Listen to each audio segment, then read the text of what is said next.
ओम नमो भगवते वासुदेवाय। ओम ज्ञानतिमिरिनाथस्य ज्ञानाञ्जनशलाकया चक्षुरुन्मिलितं येन तस्मै श्रीगुरुवे नमः। श्रीचैतन्यमनोभीष्टं स्थापितं येन भूतले स्वयं रूपः कदा मह्यं ददाति स्वपदान्तिकं। वन्देऽहं श्रीगुरु श्रीयुतपदकमलं श्रीगुरुं वैष्णवांश्च श्रीरूपं साग्रजातां सहगना रघुनाथान्वितं सजीवं साद्वैतं सावधूतं परिजनसहिता कृष्ण चैतन्य देवं श्रीराधा कृष्ण पादान् सहगना ललिता श्री विशाखान्वितांश्च नमो विष्णुपादाय कृष्णपृष्ठाय भूतले श्रीमते भक्तिवेदांत स्वामिनिते नामिने नमस्ते सरस्वते देवे गौरवाणी प्रचारिणे निर्विशेष शून्यवादी पाश्चात्य देश तारिणे अवांछाकल्पतरुभ्यश्च कृपा सिन्धुभैव च पतितानां पावनेभ्यो वैष्णवेभ्यो नमो नमः। नमो महावदानाय कृष्ण प्रेम पदायते कृष्णाय कृष्ण चैतन्य नामने गौरीतशे नमः। पंचतात्मकं कृष्ण भक्तरूप स्वरूपकं भक्तावतारं भक्ताख्यं नमामि भक्त शक्तिकं। हे कृष्णा करुणा सिंधु दीनबंधु जगतपते गोपेश गोपिका कांत राधा कांत नमस्तुते। तप्त कांचन गौरांगी राधे वृंदावनेश्वरी वृषभानुसुते देवी प्रणमामि हरिप्रिये। कृष्णाय वासुदेवाय देवकी नंदनाय च नंद गोकुमाराय गोविंदाय नमो नमः। जय हो श्री कृष्ण चैतन्य प्रभु नित्यानंद श्री अद्वैत गदाधर शिवासादि गौर भक्त वृंदा। हरे कृष्णा कृष्णा कृष्णा हरे हरे हरे राम राम राम हरे हरे। हरे कृष्णा कृष्णा कृष्णा हरे हरे हरे राम राम राम हरे हरे। हरे कृष्णा कृष्णा कृष्णा हरे हरे हरे राम राम राम हरे हरे। हरे कृष्णा, आप सभी का हार्दिक स्वागत है। आज अपने मंत्र को चैंट कर लेते हैं।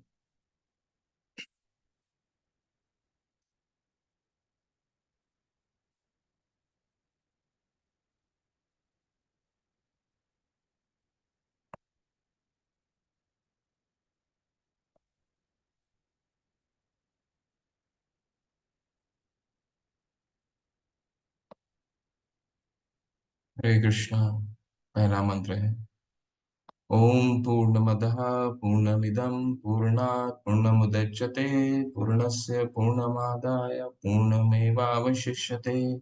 ओम पूर्णमदः पूर्णमिदं पूर्णात् पूर्णमुदच्यते पूर्णस्य पूर्णमादाय पूर्णमेवावशिष्यते। दूसरा मंत्र है ईशावास्मिदं सर्वं यत्किञ्चन जगत्यां जगत् तेन तक्तेन भुञ्जिता मां गृधः कश्यशिवधनम्। ईशावास्मिदं सर्वं यत्किञ्चन जगत्यां जगत् तेन तक्तेन भुञ्जिता मां गृधः कश्यशिवधनम्।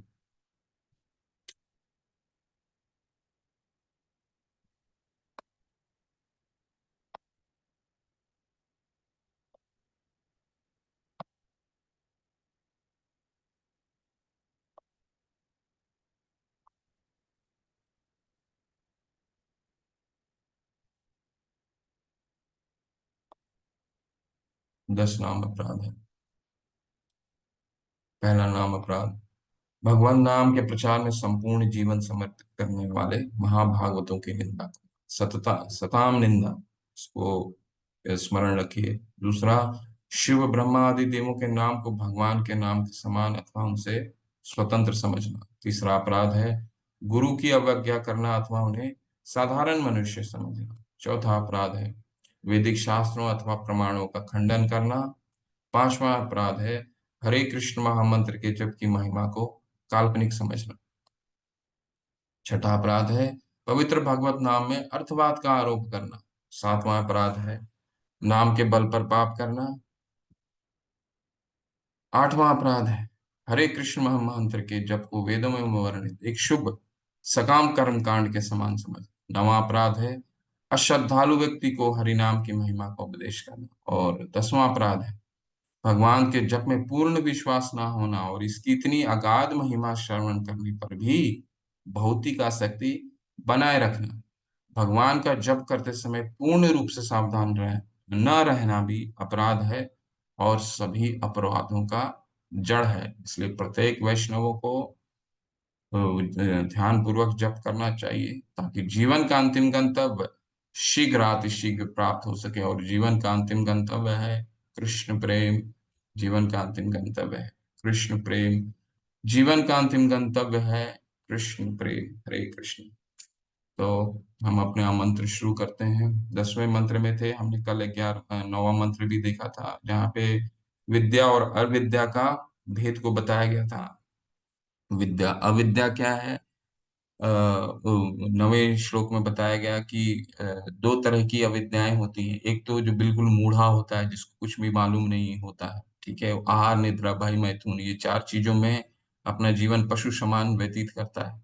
दूसरा दूसरा वो है ये यु विद्या यामरता, जो विद्या में लगे हुए हैं, तथा कथित विद्या में लगे हुए हैं। कौन सा है तथा कथित विद्या? जो माया अपहृत ज्ञान है, यानी कि वो शास्त्रों का अध्ययन कर रहे हैं लेकिन भगवान को परम परम पुरुष न मान करके, उन्हें सामान्य, उन्हें एक महान पुरुष मान करके उसको उसको अध्ययन करते हैं, ठीक है। शास्त्रों का मुख्य उद्देश्य उनको मालूम नहीं होता है, तो वो उनसे भी गहन अंधे क्षेत्र में प्रवेश करते हैं। अब हम आगे 10वें अध्याय में हमने क्या पढ़ा? 10वें अध्याय में हम ये पढ़ने की प्रयास कर रहे हैं कि ज्ञान विद्या कहते किसको है, विद्या किसे कहा जाता है। तो उसको हम विस्तार से 13वें अध्याय में इस विद्या के बारे में बताया गया कि विद्या क्या है। विद्या वो ज्ञान है जिसको जान करके, जिसको हम समझ करके हम भगवान के गेयम को हम जान सकते हैं, ठीक है। तो विद्या 13वें अध्याय में बहुत विस्तार से बताया गया है। महाप्रभु चैतन्य ने अपने 8 जो अष्टकम दिए हैं उसमें सिर्फ विद्या ही उन्होंने बताया है। सारे शास्त्रों का निचोड़ उन 8 श्लोकों में है, वो विद्या ही है सारा किस। तो इसको दोबारा हम लोग पढ़ लेते हैं। 13वें हमने 3-4 पढ़ लिया था, पर ये 8 से लेकर के 12 तक जो है वो पूर्ण विद्या है, वो पूर्ण ज्ञान है जिसके द्वारा हम भगवान को समझ सकते हैं। अमानित्यम अधिभित्तम अहिंसा शांति आर्जवम आचार्योपासनम शौचम स्थैर्यम आत्म विनिग्रह इंद्रियार्थेषु वैराग्यम अहंकार एव च जन्म मृत्यु जरा व्याधु दुख दोषानुदर्शनम आसक्तिर्निभिष्वंग पुत्र द्वारगृहादिषु नित्यं च समाचित्तम अमिष्टा निष्ठुपतातिषु मयि चानन्य योगेन भक्ति अव्यभिचारिणो विवक्ते देश विवक्मर्ति जन्मर संसदि अध्यात्म ज्ञान नित्यत्वं तत्व ज्ञान दर्शनम एतद् ज्ञानमिति प्रोक्तम ज्ञानम यदो अन्यथा। ज्ञानम यथो अन्यथा, इसके अलावा यही ज्ञान है, ठीक है, यही विद्या है। तो इसका विस्तार से हम अ, दोबारा हम अपना आप किताब को खोल लीजिए। पर ये जो मुख्य 18 है, क्या क्या 18 गुण है? विनम्रता, दंभहीनता, अहिंसा, सहिष्णुता, सरलता, प्रामाणिक गुरु के पास जाना, पवित्रता, स्थिरता, आत्मसंयम, इंद्र तृप्ति के विषयों को परित्याग, अहंकार का भाव, जन्म मृत्यु वृद्धावस्था तथा रोग के दोषों को अनुभूति, वैराग्य, संतान, स्त्री, घर तथा अन्य वस्तुओं को की ममता से मुक्ति, अच्छी तथा बुरी घटनाओं के प्रति संभाव, मेरे प्रति निरंतर अनन्य भक्ति, एकांत स्थान में रहने की इच्छा। इसमें से दो ऐसे हैं जिसको 13वें अध्याय में प्रभुपाद ने बोला है कि अगर इसको भक्ति में एक्सक्लूड भी किया जा सकता है, ठीक है। एकांत स्थान में रहने की इच्छा, जन समूह से विलगाव, आत्म साक्षात्कार की महत्ता को स्वीकारना तथा परम सत्य की दार्शनिक खोज, इन सब को मैं ज्ञान घोषित करता हूं और इनके अतिरिक्त जो भी है वो सब अज्ञान है। यानी कि वो जो 18 तत्व दिए हैं 13वें अध्याय के 8 से लेकर के 12 तक, वही विद्या है। इसके अलावा जो भी हम पढ़ते हैं वो सारे के सारा अविद्या है। ठीक है। सबसे सुबह हम अपने सुबह का शुरुआत, जब जब हम भक्ति शास्त्री का कक्षा नहीं करते थे, सबसे हम सभी लोग सब अपना शुभारंभ पूरे दिन का किससे करते हैं? समाचार पत्र से करते थे। वो समाचार पत्र जिसको हमारे एक वरिष्ठ भक्त बताते हैं कि उनके गुरु जब अमेरिका गए थे, वो अमेरिका में हैं, अटलांटा में रहते हैं प्रभु। तो वो गए, जब उनके गुरु गए मंदिर में, तो उन्होंने शौचालय, उन्होंने पूछा शौच कहाँ जाना है? तो वो प्रभु ने बताया कि शौचालय यहाँ पे है। जब शौचालय गए, तो शौचालय से जब वापस आए वो बाहर, तो उन्होंने पूछा कि अरे, शौचालय शौचालय में इतना ज्यादा आपने समाचार पत्र क्यों रख रखा है वहां पे? तो प्रभु बताते हैं, वहां पे एक और प्रभु थे कि जिसकी जो गंतव्य है वह वहीं रहता है। यानी जो समाचार पत्र है, जो हम अपना शुभारंभ करते हैं सुबह, वो एक ऐसा समाचार हमें देता है जो हम अगर अगले दिन उसका अध्ययन करें तो वो बासी हो जाता है। तो ऐसा अध्ययन हमें कितना करना है ये हम पे निर्भर करता है। वो पूर्ण रूप से अविद्या है। तो इसलिए ये बहुत जरूरी है कि हम दिन का शुरुआत विद्या से करें। ठीक है। हरे कृष्णा। तो अभी हम थोड़ा सा चार हमने पढ़ा था, और आगे हम उसको कंटिन्यू करते हैं। हम ये प्रेजेंटेशन में दोबारा आएंगे क्योंकि इसमें बहुत अच्छा हमने इस प्रेजेंटेशन में भी दिया हुआ है। चलिए, आप पढ़ सकते हैं, कोई हैंड रेस करके इस प्रेजेंटेशन से ही पढ़ सकते हैं। हमने सैन्य में धैर्य बनाना रखना सीखना, हमने क्या क्या पढ़ लिया था? चार पढ़ लिए थे क्या? छल करने से बचना सीखना। चलिए छठा से शुरू करते हैं। प्रमाणिक गुरु भी हमने कर लिया था। ठीक है।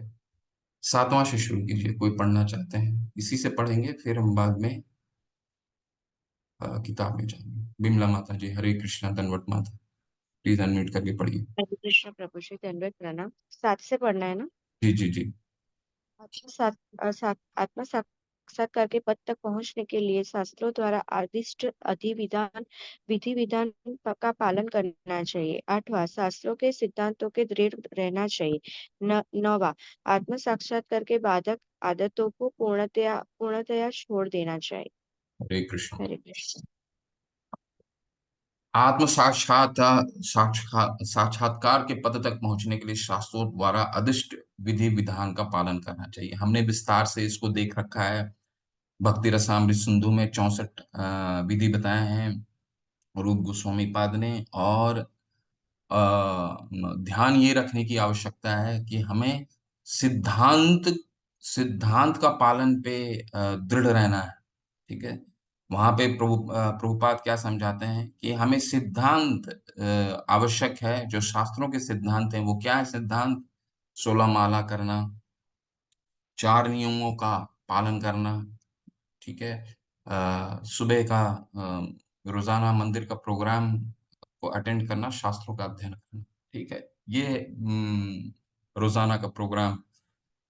तो सिद्धांत को हमें नहीं छोड़ना है। डिटेल्ड जो उसके डिटेल हैं वो बदल सकते हैं।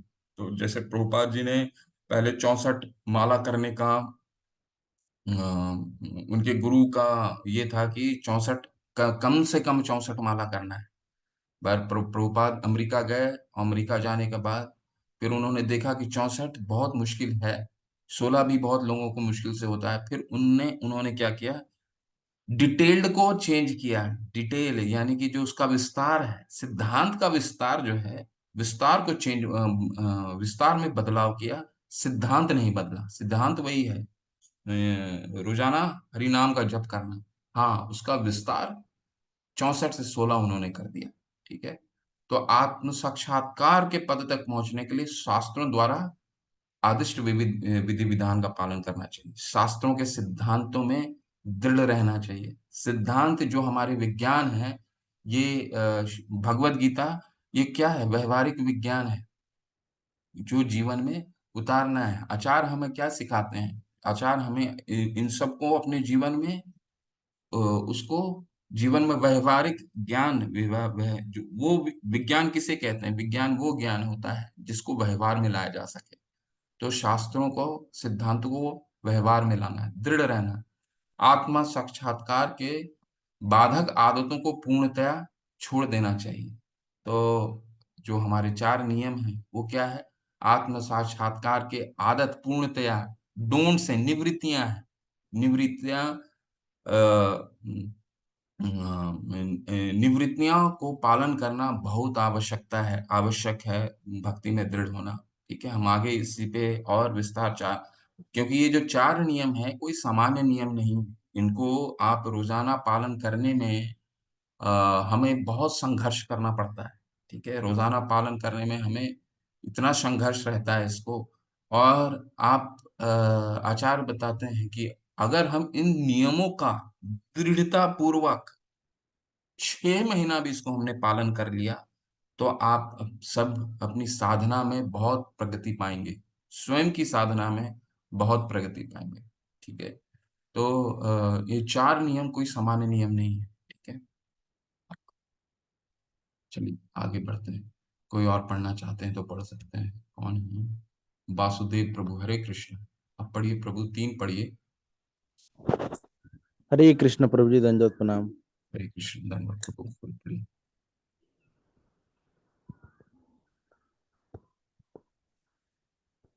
प्रभु जी 10 से ना? जी प्रभु। प्रभु जी 10, 10 से पढ़ना।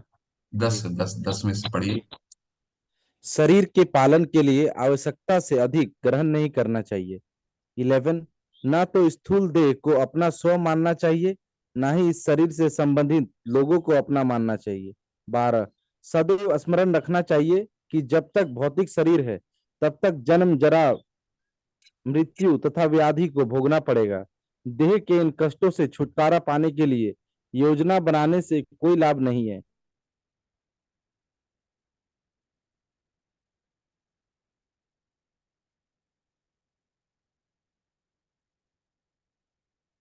हरे कृष्ण प्रभु।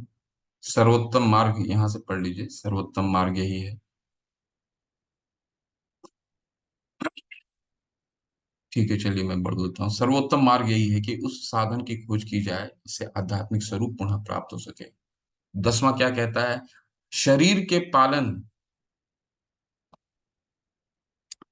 शरीर के पालन के लिए आवश्यकता से अधिक ग्रहण नहीं करना चाहिए। युक्त आहार विहारस्य, युक्त चेष्टस्य कर्मसु, युक्त स्वप्न बोधस्य योगो भवति दुःखाः।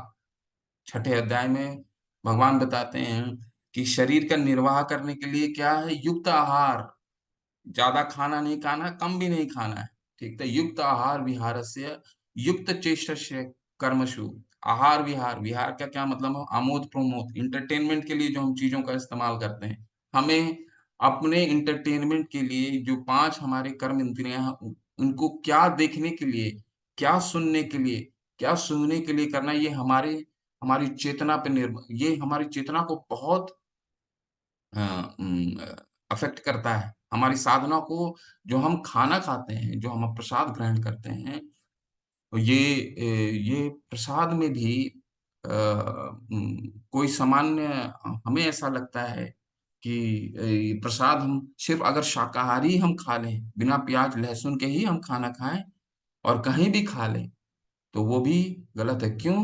क्योंकि अगर कोई निरामिष खाने वाला व्यक्ति अ, बिना प्याज लहसुन के भी अगर शाकाहारी भोजन बना के दे रहा है तो हमारी चेतना पे बहुत, हमारी कॉन्शसनेस पे बहुत इफेक्ट करता है और वो हमारी साधना को दूषित करता है। एक छोटी सी घटना बताता हूँ, ये सत्य घटना है जो हम मैं बहुत सीनियर डिवोटी से सुना था।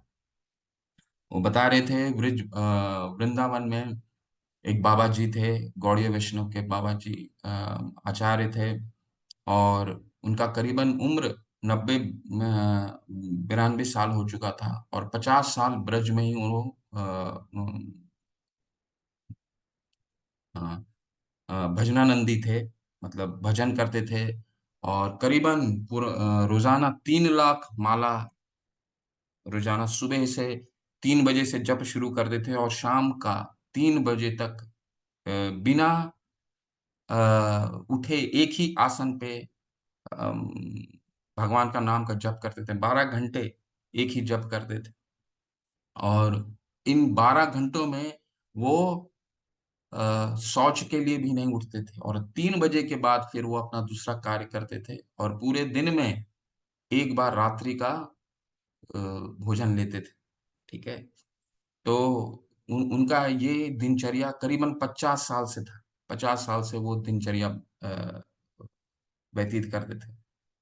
एक दिन अचानक उन्होंने अपने शिष्यों को बुलाया, जो उनके वो एक अपने शिष्यों को उन्होंने बुलाया, वो दीक्षा देते थे, तो क्योंकि आचार्य थे गुरु के, तो उन्होंने शिक्षा को बुलाया, बोला कि आज मेरे लिए तुम सारे मैं शरीर त्यागना चाहता हूँ शाम को ही और मेरा शरीर त्यागने का सारा व्यवस्था करो। तो शिष्यगण बहुत ही अ, बहुत ज़्यादा अचंभित हो गए कि प्रभु ऐसा क्या गुरुवर ऐसा क्या हो गया कि आप शरीर त्यागना चाहते हैं? तो उन्होंने बताया कि आज इतने वर्ष हो गए, मैं आज सुबह स्नान करने के लिए तालाब में गया और कुछ माताएँ स्नान कर रही थीं, उन माताओं पे मेरी दृष्टि पड़ गई और अगर ये 50 साल से मेरी जो आराधना है, मेरी जो तपस्या है, वो पूर्ण रूप से अगर मैं माताओं को स्नान करते देख रहा हूँ, मेरी पूर्ण रूप से मेरी तपस्या भंग हो गई। इस तरह का शरीर शरीर के साथ रहना मुझे ठीक नहीं है, मैं आज ही इस शरीर को त्यागना चाहता हूँ। तो सारे शिष्यगण भी बहुत ही अचंभित हो गए कि आचार्य के साथ ऐसा हुआ कैसे? ये तो भजनानंदी हैं। तो उन्होंने फिर इसके गुह्य तत्व पे पहुँचे, कहाँ गए? वो क्योंकि राधा गोविंद के मंदिर से प्रसाद आता था, तो प्रसाद जो पूर्ण पिछले जो रात्रि था, वो मंदिर में गए, बोलो कि उन्होंने ये जिज्ञासा किया मंदिर के प्रबंधन से कि ये जो प्रसाद जो बना था, इसके ये किसने इसको स्पॉन्सर किया था? इसको किसने दिया था? तो उन्होंने बताया कि एक माता हैं, जो वहाँ बैठी हैं, वो उन्होंने कल रात्रि को इस पूरे प्रसाद का मंदिर के प्रसाद को स्पॉन्सर किया था। तो उनके पास वो जाते हैं शिष्यगण और उनसे जिज्ञासा करते हैं कि माता आप अपने बारे में बताइए, आप कहाँ से आए हैं? ठीक है? तो माता फिर अपने बारे में बताती हैं कि मैं कलकत्ते से हूँ और मैं एक पेशे से वैश्या हूँ और अपनी शुद्धिकरण करने के लिए मैंने कल की रात्रि शारा प्रसादम को सारा प्रसादम मेरे तरफ से स्पॉन्सर हुआ है।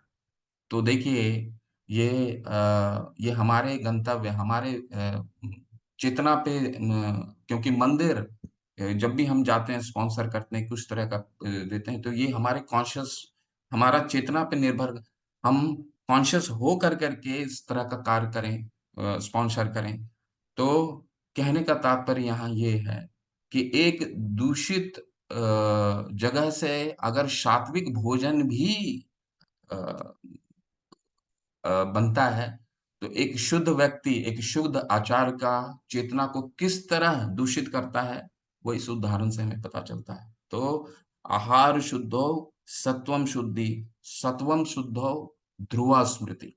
तो जब हमारा आहार हम जहाँ से खाना खा रहे हैं, बनाने वाला कौन है, ये भी बहुत महत्वपूर्ण है। सिर्फ और सिर्फ शाकाहारी होना नहीं, ठीक है? तो ये एक छोटा-सा तथ्य को लग रखना चाह रहा था। दूसरा क्या है, ना तो स्थूल देह को अपना स्व मानना चाहिए, ना ही शरीर से संबंधित लोगों को अपना मानना चाहिए, ठीक है? तो शरीर से जुड़ा हुआ कोई भी शरीर क्या है? शरीर अशाश्वत है, ठीक है? हमारे साथ ये कल हमने बहुत अच्छा संदर्भ भी हरि भक्ति सुधोदय में संदर्भ बताया गया था कि एक जो शरीर क्या है, हम इसी को सजाने का प्रयास कर रहे हैं और हरि भक्ति सुधोदय बताता है क्या? कि एक ये शरीर क्या है, एक लाश की तरह है जिसको हम सजाने सजाने हर दिन चेष्टा कर रहे हैं सजाने के लिए, ठीक है। चेष्टा करते हैं इस शरीर को कितना सुंदर बनाएं, इसको कितना।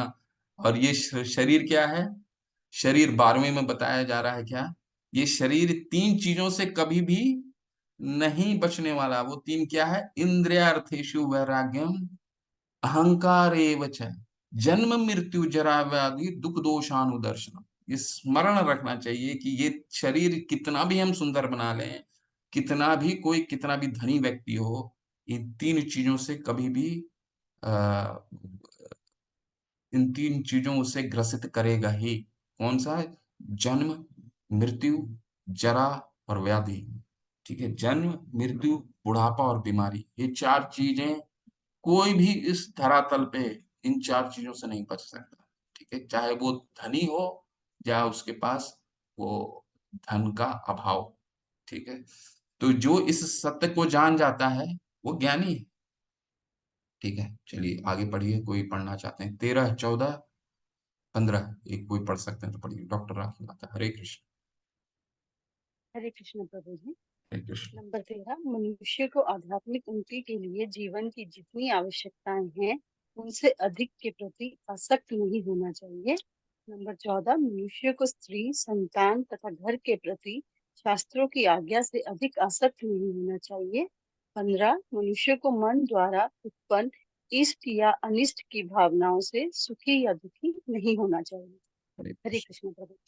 तो मात्र स्पर्शास्तु कौन्तेय शीतोष्ण सुख दुखदा आगमापायनो नित्य तांत तिष्ठव भारत, ठीक है। तो ये मन द्वारा उत्तिष्ठ सुख और दुख से परे होना चाहिए। सुख और दुख से परे कब हो सकते हैं, सुख और दुख से परे तब हो सकते हैं जब हम आध्यात्मिक, जब हम में हरिनाम की शक्ति का संचार होगा, तभी सुख और दुख से हम ये व्यवहार में लाने की आवश्यकता है। केवल ये एक शास्त्रों का, सिर्फ शास्त्र में पढ़ने, सिर्फ पाठन की वस्तु नहीं है, पठन की वस्तु नहीं है। मात्र स्पर्शास्तु कौन्तेय, जिस तरह भगवान कैसे अर्जुन को बताते दूसरे अध्याय में कि जिस तरह ये जो मौसम बदलता है, मात्र स्पर्शास्तु कौन्तेय शीतोष्ण सुख दुखदा, ठीक है। जिस तरह मौसम बदलता है, इस शरीर, ये सुख और दुख भी आना है। ये तुम ये सोच रहे हो अर्जुन कि तुम दुखी हो रहे हो कि तुम्हारे जो परिवारजन हैं वो सभी का वध हो जाएगा, तो ये तो सुख और दुख आना तय है जिस तरह मौसम आते हैं। परंतु अगर आध्यात्मिक रूप से हम बलवान होते हैं तो हम फिर ये इन सब चीजों को हम सहन शक्ति हम में आ जाती है। देखिए ऐसा नहीं है कि भक्ति जो करेंगे या हरिनाम जो करेंगे उनको उनके साथ वो प्रारब्ध नहीं आएगा। जो उनका जन्म, जो उनका प्रारब्ध है वो उनको भी भोगना पड़ेगा, ठीक है। लेकिन उनका क्या है, जो भगवान की शरण ग्रहण करते हैं वो भगवान उसको क्या करते हैं, सर्व पापे भयो मोक्ष इष्यामि मा शुचा, उनके सभी पापों को वो क्षमा करते हैं। तो हम क्षमा करने से क्या मतलब है, दुख नहीं आएंगे, दुख आएंगे, लेकिन भगवान की हरिनाम की शक्ति इतनी हम में विकसित हो जाती है भक्तों में कि वो इन इन सब चीजों को क्या हो जाता है, त्रिनादपि सुनिचेना तरोरपि सहिष्णुना, वो एक सहिष्णु हो जाते हैं, ठीक है। आगे पढ़िए, 16, 17 और 18 पढ़िए। पुष्पा मौर्य माता, हरे कृष्ण। हरे कृष्ण प्रभु जी।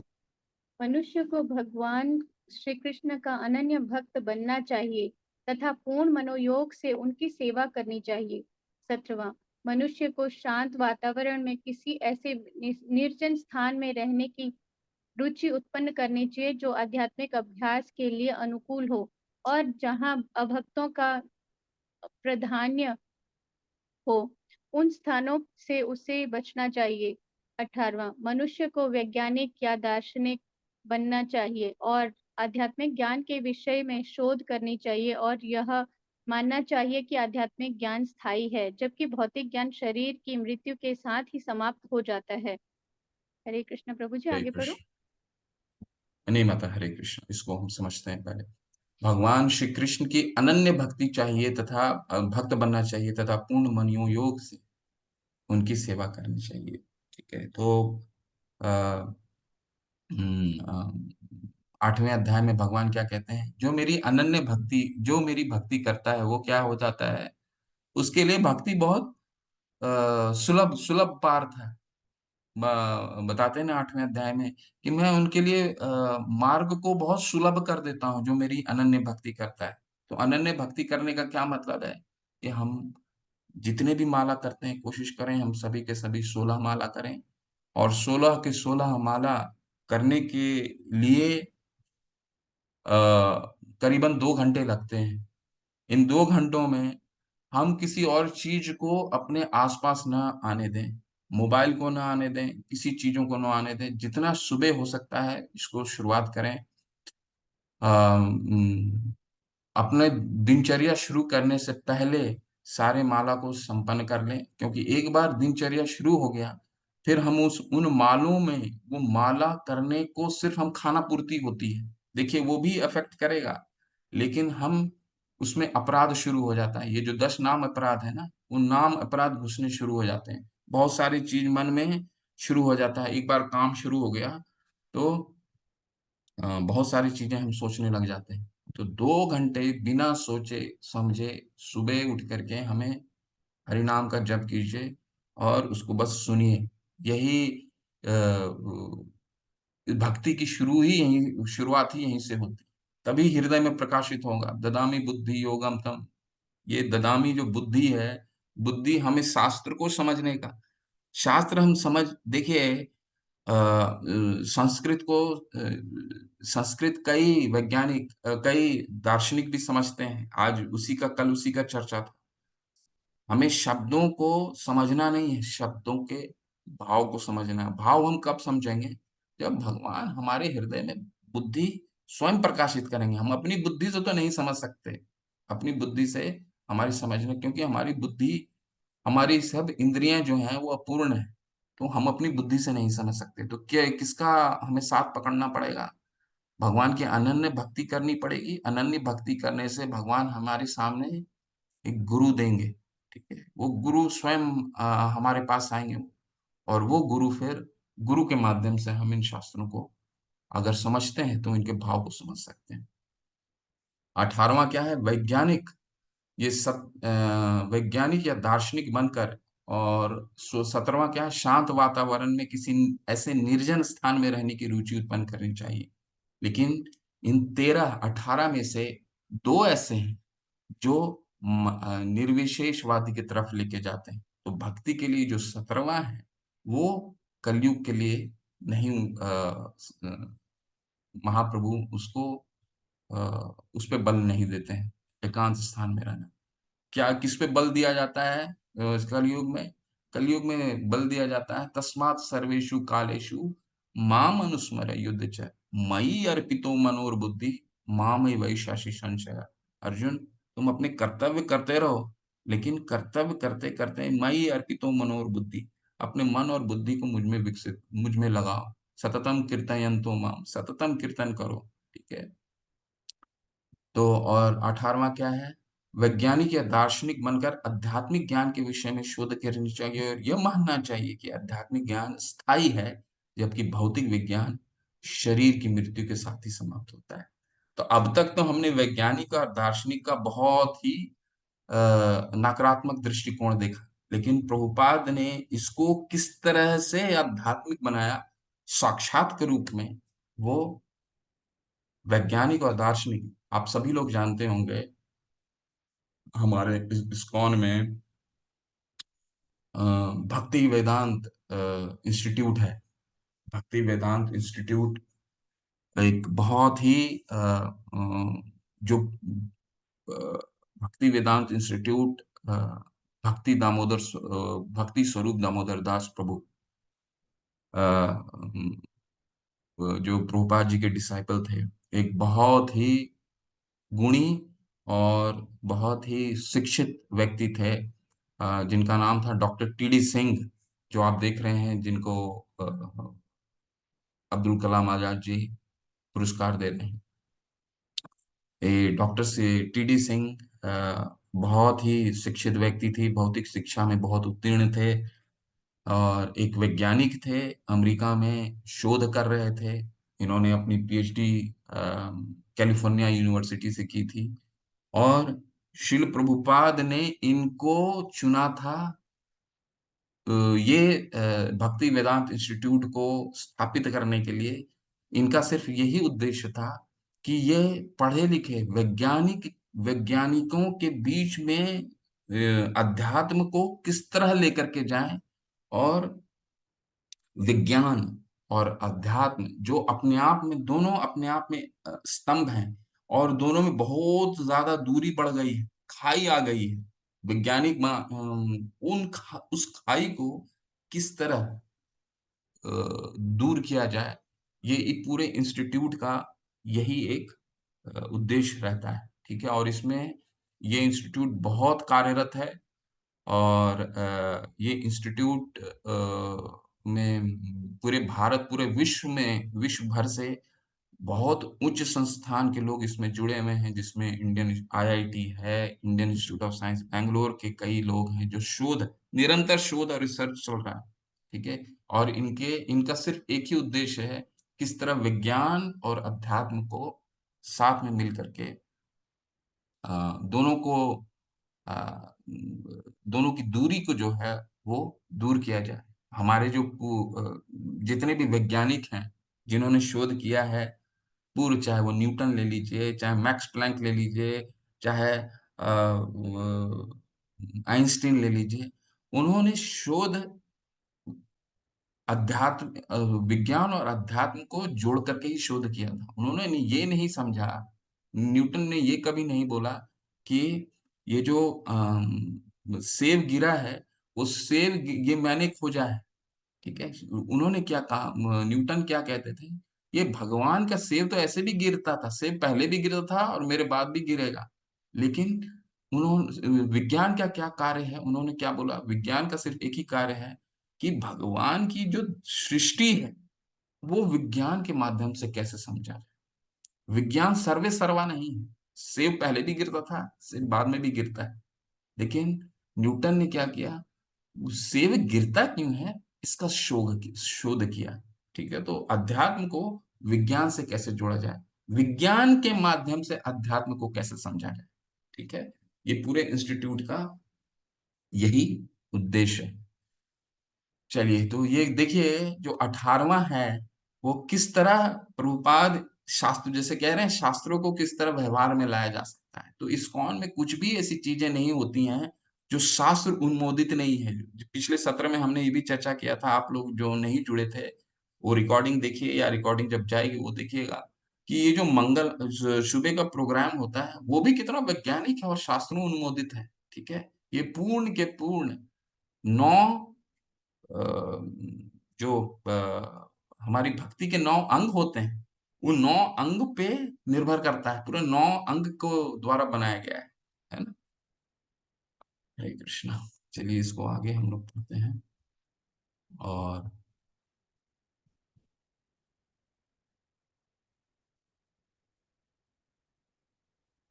हम्म आप लोग किताब खोल लीजिए, किताब से पढ़ने का प्रयास करते हैं। ये अंतिम इसका जो है वो अविद्या, इसके अलावा जो है वो क्या है, अविद्या है। ठीक है, तो वो थोड़ा सा पढ़ने की आवश्यकता है, जो वैसे तो हमने काफी हद तक पढ़ लिया है, फिर भी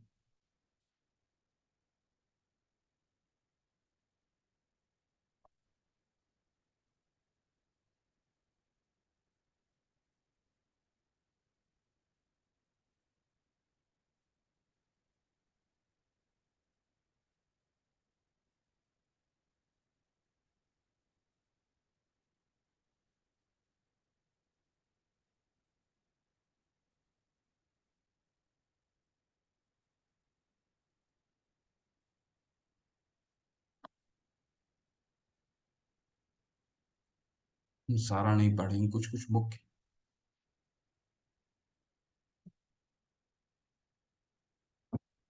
को पढ़ना चाहते हैं ये पढ़िए। ओम प्रकाश प्रभु, हरे कृष्ण प्रभु, पढ़िए प्रभु। हरे कृष्णा प्रभु जी, दंडवत हरे प्रणाम। कृष्ण।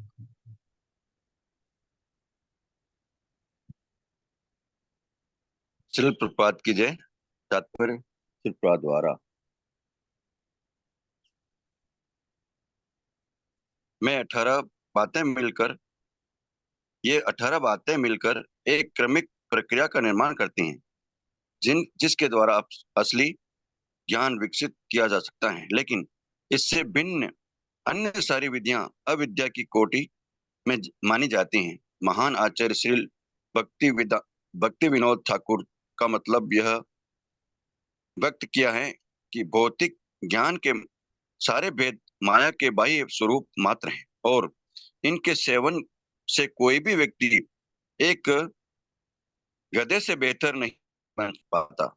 यही सिद्धांत श्री ईशोपनिषद में भी पाया जाता है। भौतिक विज्ञान की प्रकृति में से आधुनिक पुरुष गधा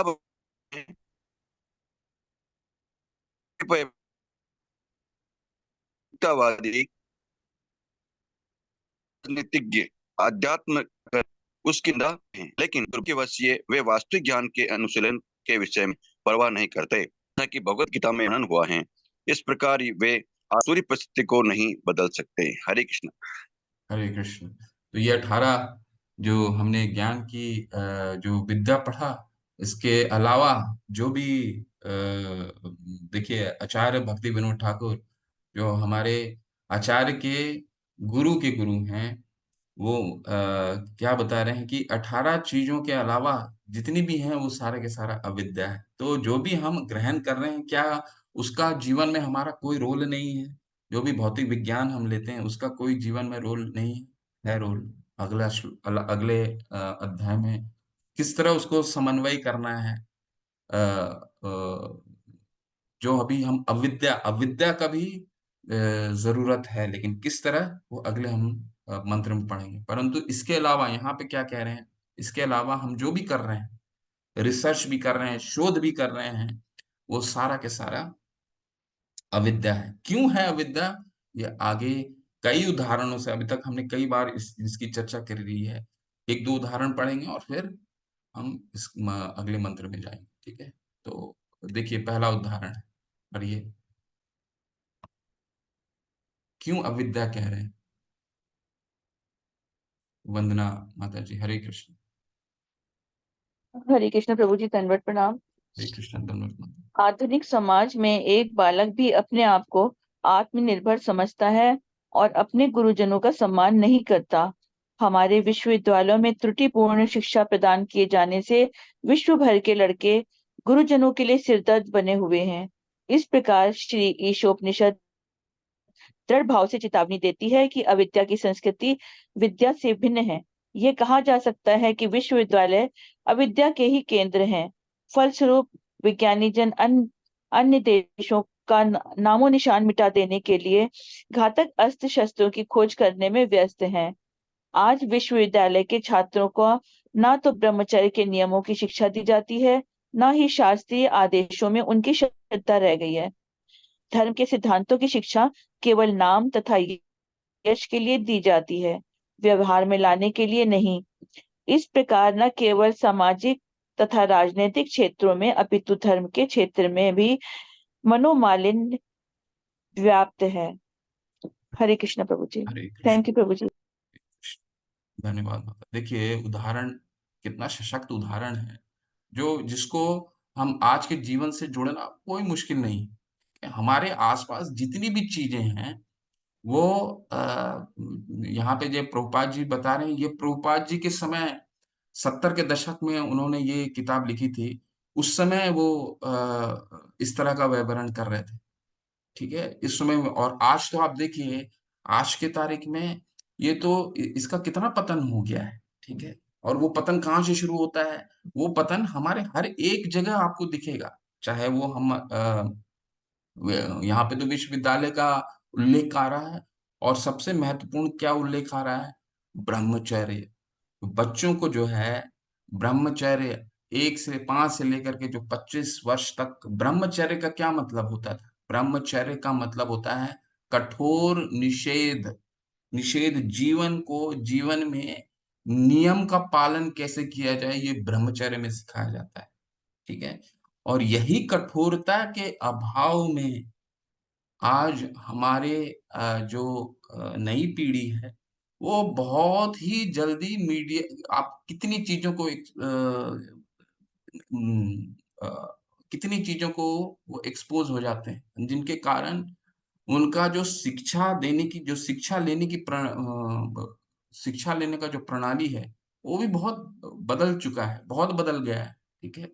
तो वो निरंतर उसमें पतन दिखा जा सकता है। ये प्रभुपाद जी कितना साल पहले, जबकि उस समय आज की स्थिति बहुत अच्छी रही होगी, फिर भी देखिए कितना, ये उदाहरण कितना पुख्ता लगता है आज के संदर्भ में, कि हमारा जितना विज्ञान है, विज्ञान जो भी शोध करता है, ठीक है? सारे जो देश हैं आगे लिखते हैं प्रभुपाद कि जितने भी राष्ट्र हैं, वो अब जब अपना बजट बनाते हैं, जब फाइनेंशियल बजट बनाते हैं, तो बहुत लोग ये देखते हैं कि इन्होंने अपने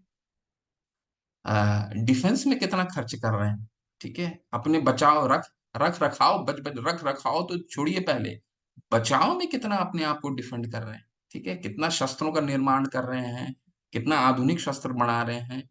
कोई गलत नहीं है अपने आप को प्रोटेक्ट करना, अपने आप को भय से बचाना, परंतु पूरा समाज इस पे लगा हुआ है, इसी का शोध पे लगा हुआ है। कई अनुसंधान, कई इंस्टीट्यूट बनाए जा रहे हैं, ठीक है? पशु किस तरह पशु वध को और सुनियोजित किया जा सके, इसके लिए कितने इंस्टीट्यूट खुलते जा रहे हैं, बताइए? ठीक है? ये सुअर पे रिसर्च करने के लिए एक अपने आप में बहुत बड़ा अनुसंधान है कि सुअर को किस तरह खाद्य की वस्तु बनाया जा सकता है। इंस्टीट्यूट ऑफ पिग रिसर्च बोल के अरुणाचल प्रदेश में एक बहुत बड़ा अनुसंधान चलता है, ठीक है? उसी तरह मछलियों के उत्पादन को किस तरह बढ़ोतरी दिया जाए, उसके लिए भी सरकार बहुत उसमें मेहनत कर रही है, ठीक है? तो ऐसे कई ऐसे शोध किए जा रहे हैं, जो जन सामान्य की आध्यात्मिक चेतना के बिल्कुल विपरीत है, ठीक है?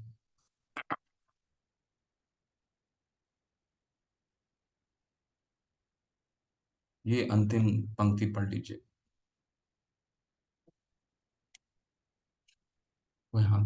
फिर हम अगले मंत्र पे जाएंगे। स्वर्ण कांति माधुरी माता, हरे कृष्ण माता। हरे कृष्ण प्रभु जी। शांति।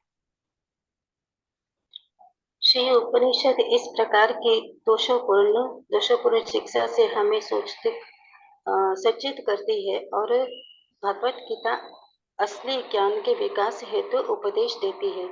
इस मंत्र में इस बात का संकेत है कि विद्या का उपदेश किसी धीर व्यक्ति से लेना चाहिए। धीर वह है जो भौतिक मोह से विचलित नहीं होता। पूर्ण रूपेण आध्यात्मिक साक्षात्कार के बिना कोई भी व्यक्ति अविचल नहीं रह सकता। साक्षात्कार होने पर वह न तो किसी वस्तु के लिए आकांक्षा करता है, शोक करता है। धीर व्यक्ति अनुभव करता है कि भौतिक संपर्क से भाग्यवश उसने जो भौतिक देह तथा मन प्राप्त किए हैं, वे सब बाहरी तत्व हैं। अतएव वह मात्र इस पूरे सौदे का अच्छा उपयोग करता है। हरि बोल प्रभु। हरे कृष्ण। तो ये निष्कर्ष ये है कि हमें अपना जो लीडर है, जो हमें हमें किसको चुनना है, हम गलत संदर्भ को चुनने का प्रयास करते हैं, ठीक है? हम अपने आसपास ऐसे लोगों को लीडर मानते हैं जो अध्यात्म के बिल्कुल विपरीत हैं, और उसी में हम अपनी खुशी ढूंढने का प्रयास करते हैं। यही सबसे, और उसके लिए क्या करते हैं, हम समाचार पत्र सुबह सुबह पढ़ते हैं, ठीक है? क्योंकि हमें ऐसा लगता है कि कोई ऐसा राजनेता आ जाएगा जो हमारे जीवन को खुशहाल बना देगा, ठीक है? वो असंभव है। कैसे असंभव है? क्यों असंभव है? क्योंकि आध्यात्मिक चेतना ही नहीं है, ठीक है? तो आध्यात्मिक चेतना हमें कैसे लीडर को चुनना है? यत्यताचरिति श्रेष्ठ तत्तद्देवेतरो जनः। सयत प्रमाण कुरुते लोकस्तद अनुवर्तते। भगवान कृष्ण जो शास्त्र को जिन्होंने दिया, वो भी इस जब मनुष्य जन्म अब का अपना लीला के लिए नित्य लीला में आते हैं, तो भी अपने गुरु को चुनते हैं। क्यों? क्योंकि वो हमें सिखाते हैं कि गुरु हमारे जीवन के लिए आवश्यक है। ठीक है, चाहे वो संदीपन मुनि हो या वशिष्ठ हो। तो भगवान भी अपने गुरु को चुनते हैं, तो हमें भी गुरु एक ऐसे व्यक्ति को चुनना चाहिए जिन्हों तत्वदर्शिना, कल हमने देखा था ना वो श्लोक, तद्विद्धि प्रणिपातेन परिप्रश्नेन सेवया उपदेशन्ति ते ज्ञानम ज्ञानिना तत्वदर्शिना। ये जो तत्वदर्शिना है, इसको सर्कल कर लीजिए इस श्लोक में। तत्वदर्शिना, जिनको तत्व का ज्ञान, जो भौतिक मात्र स्पर्शास्तु कौन्तेय, ये 18 के 18 गुण में पाए जाते हैं। मात्र स्पर्शास्तु कौन्तेय शीतोष्ण सुख दुखदा आगमा पायनो नित्य तास्ततिक्षव भारत। उसमें वो इन सब चीजों से परे हैं, सुख दुख से परे हैं, गुणातीत हो चुके हैं। तो ऐसे व्यक्ति हमारे योग गुरु बन सकते हैं। ये राजनेता नहीं बन सकते, क्योंकि इनमें आध्यात्मिक, ये भौतिक उपलब्धि के लिए ये हमारा उपयोग करते हैं। ठीक है, और इनके पीछे हमें जीवन व्यर्थ करने की आवश्यकता नहीं है। ठीक है, अब हम अगले श्लोक में जाते हैं, थोड़ा सा उसका पढ़ेंगे, फिर अगले सत्र में उसको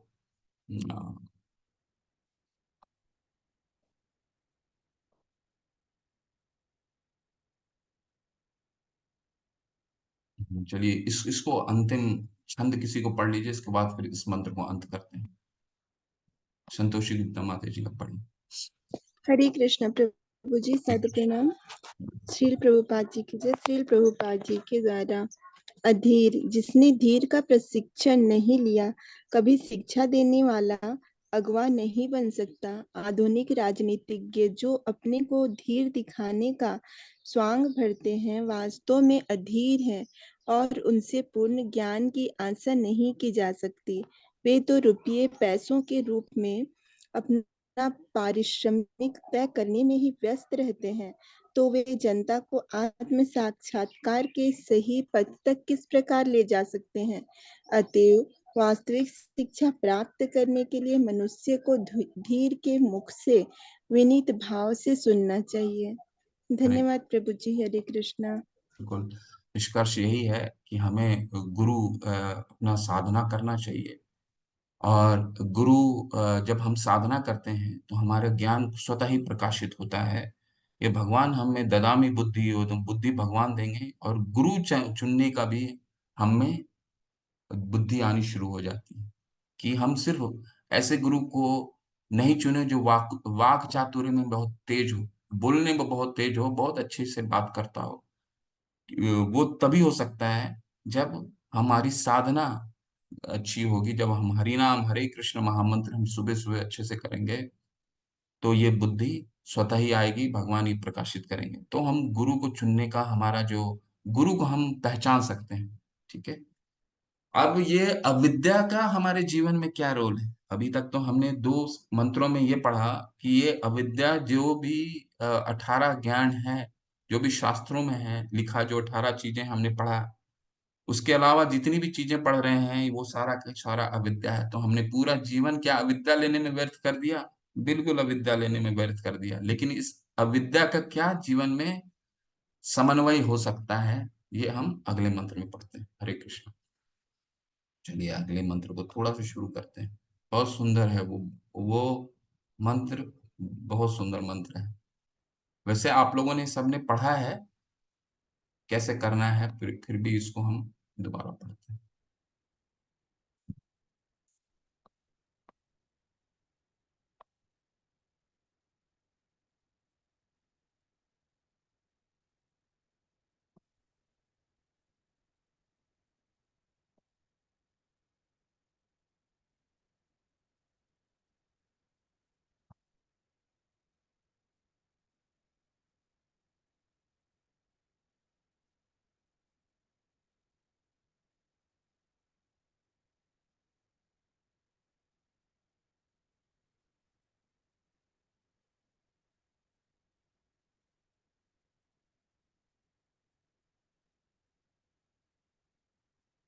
विद्यां च यस्तद्वेदो भयं सः अविद्यां मृत्युं धृत्वा विद्याम् अमृतम् अश्नुते।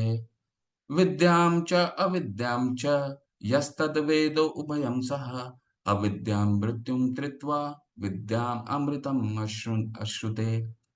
विद्याम असली ज्ञान को, च यानी और, अविद्याम यानी अविद्या को, च तथा, यह यानी जो व्यक्ति, तत् वह वेद जानता है, उभयम दोनों, सह एक ही समय, अविद्या अज्ञान के सेवन से, मृत्यु बारंबार आने वाली मृत्यु को, त्रित्वा पार करके, विद्या ज्ञान से, अमृतम अमृता अश्नुते भोगता है।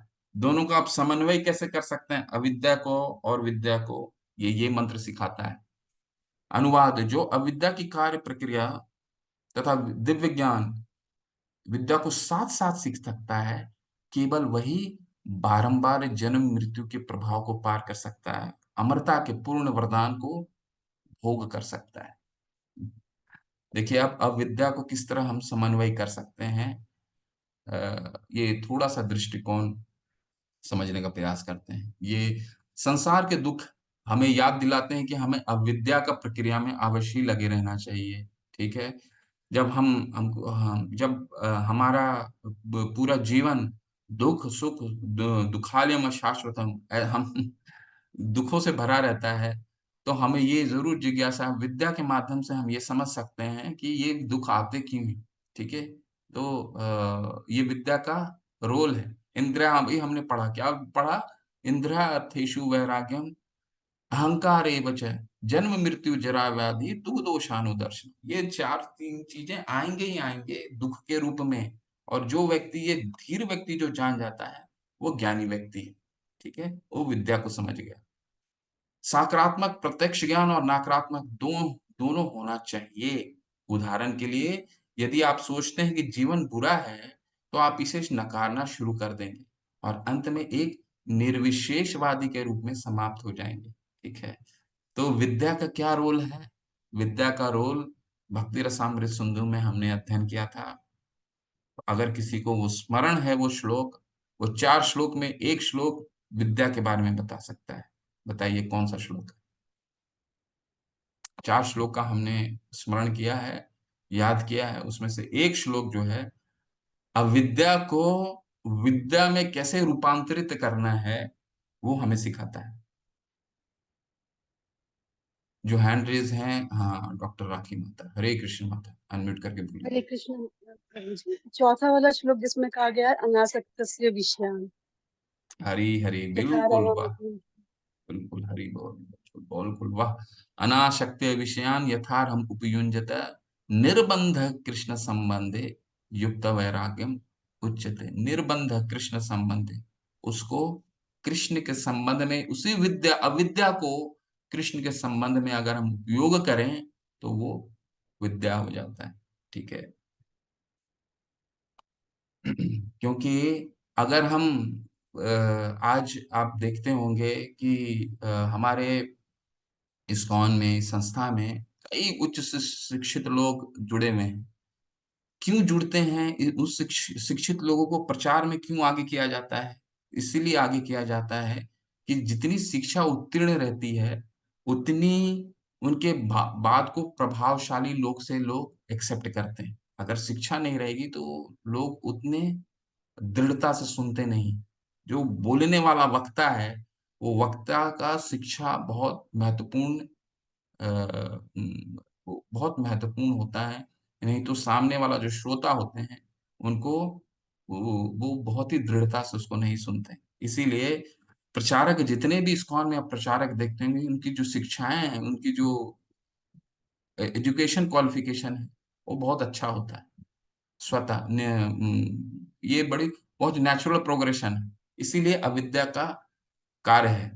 यदि जीवन बहुत अच्छा है और आप इसमें कुछ कृष्ण जोड़ते हैं, तो आप एक सहज के रूप में समाप्त हो सकते हैं। केवल भौतिक रूप से कृष्ण को सस्ते में लेने के लिए, केवल आनंद लेने के लिए नहीं। संतुलित रहें, भौतिक जीवन के दोषों को देखें और इसे बेहतरीन सौदेबाजी के रूप में उपयोग करें। एक बार क्या होता है कि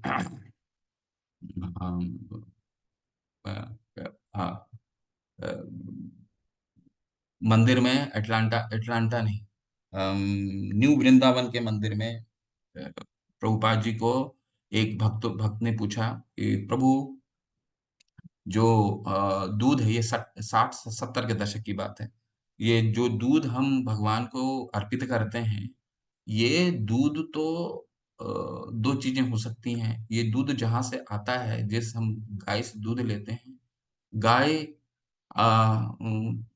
आज की तारीख में गाय डेयरी फार्म में जो गाय दूध देते हैं, वो गाय कितने खुशहाल रूप से, क्योंकि गाय के 4 थन होते हैं, जिसका उद्देश्य है, भगवान ने 4 थन क्यों दिए हैं जिससे दूध निकलते हैं गाय के? 2 उनके अपने बच्चे के लिए, बछड़ों के लिए, बछड़ियां के लिए, और 2 मनुष्य के लिए। ठीक है, तो गाय जो होती हैं हमारी माता होती हैं, और बहुत खुश होती हैं सबको दूध दे करके। लेकिन आजकल के डेयरी में गाय कितनी खुशहाल होती हैं, ये हमें नहीं मालूम होता है। और जब गाय दूध देना बंद कर देती हैं, तो उन्हें एक ऐसे जगह भेज दिया जाता है, उन्हें उन जगह दे दिया जाता है जहां पर इनका स्लॉटर हाउसेस को बेच दिया जाता है। ठीक है, तो प्रभुपाद जी से उन्होंने पूछा कि जो हम दूध को इस्तेमाल करते हैं, 2 चीजें होती हैं। हमें ये मालूम नहीं होता है कि वो दूध कहाँ से आ रहा है, गाय का ही दूध है, परंतु यह गाय खुशी होकर के वो दूध दे रही है, या फिर या उस जगह से दूध आ रहा है जहां से गाय को प्रताड़ित किया जाता है और जबरदस्ती दूध दिलाया जाता है दवाइयों के माध्यम से। गाय खुशी होकर के, और जब उस गाय का कार्य संपन्न हो जाता है, तो उसको एक स्लॉटर हाउस को बेचने के लिए दे दिया जाता है। वहां के दूध से हम दूध का सेवन कर रहे हैं। और दूसरा, उसमें विटामिन डी भी डाल दी जाती है। विटामिन डी तो आप सबको मालूम होगा, ये मछली के तेल से निकलता है। तो मछली के तेल से निकलता है, तो विटामिन डी का भी उपयोग उसमें होता है। तो इसको हम कैसे भगवान के उपयोग में ला सकते हैं? तो हमारे आचार्य देखिए, प्रभुपाद ने कैसे सिर्फ से बहुत ही सामान्य रूप से बनाया कि अगर हम ऐसे, हमें अपनी तरफ से कोशिश करना चाहिए कि कहाँ से हम दूध का इस्तेमाल कर सकते हैं। परंतु अगर हम ऐसे चलते रहें, तो हमें खड़ा होना भी मुश्किल हो जाएगा, क्यों हम खड़े भी होते हैं तो कई कीटाणु को मार देते हैं। ठीक है, तो कहने का क्या मतलब है, ये संदर्भ से क्या निकल के आता है कि अविद्या को अगर हम भगवान की सेवा में लगा रहे हैं, ठीक है, कॉन्शियस होकर के, तो वो फिर युक्त वैराग हो जाता है। ठीक है, वो फिर भगवान की सेवा में नियोजित हो जाती है। ठीक है, तो इस मंत्र को हम और अच्छे से पढ़ेंगे। इसका बहुत ही विस्तार से पढ़ने की आवश्यकता है कि अविद्या को विद्या के समन्वय कैसे किया जाए। ठीक है, इसमें फिर अविद्या का, इस मंत्र में फिर अविद्या का उल्लेख आता है। ठीक है, अविद्या का उल्लेख आएगा कि अविद्या, यहाँ भी वही संदर्भ में बताया जाता है कि अगर हम भौतिक भोग के लिए अविद्या को इस्तेमाल कर रहे हैं, तो वो पूर्ण रूप से अविद्या है। लेकिन वही अविद्या भगवान की सेवा के लिए इस्तेमाल की जा रही है, तो वो विद्या है। ठीक है, तो ये हमने पहले भी इसको पढ़ा है कि प्रभुपाद जी स्वयं बताते हैं कि अगर हम जेट का इस्तेमाल कर रहे हैं, एरोप्लेन का इस्तेमाल कर रहे हैं, तो क्यों कर रहे हैं? क्योंकि क्योंकि जेट के स्पीड से, प्रभुपाद बताते थे कि जेट के स्पीड से लोग अंदम क्षेत्र को जा रहे हैं, तो उनको पकड़ने के लिए भी मुझे जेट का ही इस्तेमाल करना पड़ेगा। लोग गर्त में डूब रहे हैं, लोग मैकडॉनल्ड्स का पिज्जा खा रहे हैं और बर्गर खा रहे हैं, तो अंदम क्षेत्र में जा रहे हैं, तो उनको पकड़ने के लिए मुझे जेट स्पीड का ही इस्तेमाल करना पड़ेगा। ठीक है, तो अविद्या को किस तरह विद्या के रूप में इस्तेमाल किया जा सकता है, और हम अगले सत्र में इसका अध्ययन करेंगे। हरे कृष्णा। श्रील प्रभुपाद की जय। किन्हीं का कोई प्रश्न है, कोई कुछ जोड़ना चाहते हैं तो पूछ सकते हैं। तो हमने आज क्या पढ़ा? आज हमने 18 गुण पढ़े, और इसके अलावा जो हमारे आचार्य हैं उन्होंने बताया क्या कि जो अविद्या है, इसके अलावा जितनी भी है वो सारा के सारा अविद्या है। तो हम इन सब चीजों को आसपास से जोड़ करके देख सकते हैं। ठीक है, हरे कृष्णा। किन्हीं का कोई प्रश्न है तो पूछ सकते हैं। संतोषी गुप्ता माता, हरे कृष्ण। जी माता, क्या प्रश्न है माता?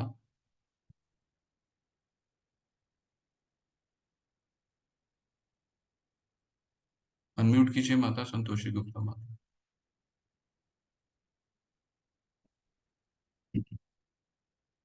प्रियंका अरोड़ा माता, हरे कृष्ण। अनम्यूट करके पूछिए प्रश्न। हरे कृष्ण प्रभु जी। हरे कृष्ण माता जी, प्लीज। प्रभु जी, मुझे एक्चुअली मैं मेरी ये पहली क्लास ही है आज, तो मुझे ये पूछना था, ये निर्विशेषवादी का क्या मतलब होता है?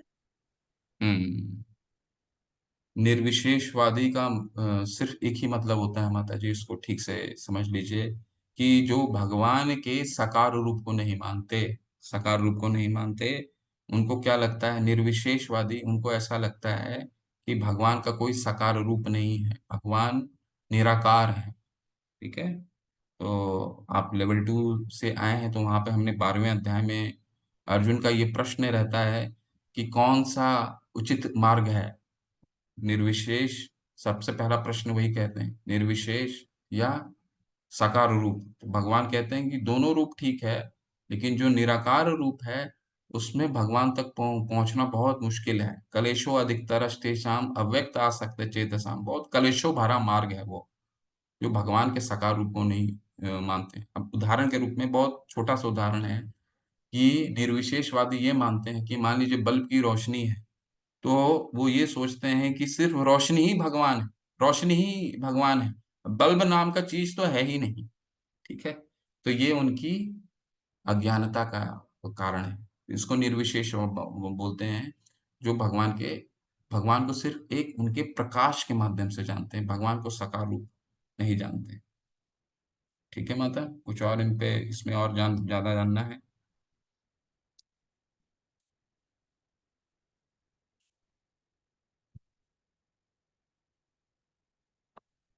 परेश गोयल प्रभु, हरे कृष्ण प्रभु। हरे कृष्ण प्रभु जी, दंडवत प्रणाम। दंडवत प्रभु, हरे कृष्ण। एक तो सबसे पहले प्रभु जी ये बताऊंगा कि आपसे मतलब जो हमें ज्ञान मिल रहा है और मिलेगा जीवन में, तो मतलब वो भी एक मतलब समझ लो समुंदर के बराबर है। मतलब वो जो ज्ञान देते हैं वो मतलब हम पूरे तरह कोशिश कर रहे हैं कि अपने जीवन में उतारने के लिए, और उतारेंगे भी। ऐसा नहीं है, क्योंकि गुरु हो या गुरु का दास हो, उसकी आगे का पालन करना हमारा प्रथम परम कर्तव्य है। और एक चीज पूछनी है प्रभु जी, भगवान के अलावा यदि किसी भी वस्तु में, किसी भी जीव में ज्यादा रुचि ना रहे, तो इसका मतलब क्या है? मतलब कर्म तो करेगा पर रुचि ज्यादा नहीं रहेगी, प्रभु मतलब प्रायोरिटी पे है और सब फीके हैं उसके सामने। भक्त भक्त के लक्षण है ना ये सब तो। भग, क्योंकि मैं तो अपना अपना बता सकता हूँ, क्योंकि हमारे साथ तो ऐसा ही होता है। ठीक है, कर्तव्य का पालन करेंगे अलग बात है, परंतु हमें प्रभु के अलावा कुछ अच्छा लगता ही नहीं है, या प्रभु का दास है जो ज्ञान देता है वो अच्छा लगता है बस। बहुत अच्छा है प्रभु, ये हरी हरी बहुत अच्छा गुण है। परंतु आपसे बस एक छोटा सा मेरा निवेदन रहेगा कि इस गुण को बाहर मत आने दीजिए।